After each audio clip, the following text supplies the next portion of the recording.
chị dưới tuổi số nhung chị cho nó cuối một tuần chế này nhung xiết thì tia luôn đợi lúc đây nó chị cho nó chị chọn có bấm mồi à mua chữ mà thom lẩu xua sao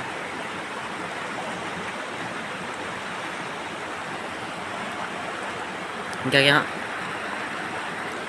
cái xe sẽ bỏ mua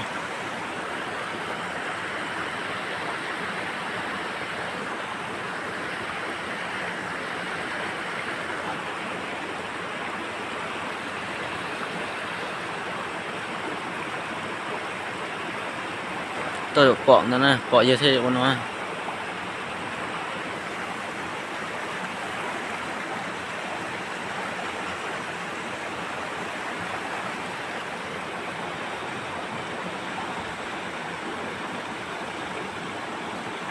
sau ăn nó có bấm mồi à lúc ăn nó có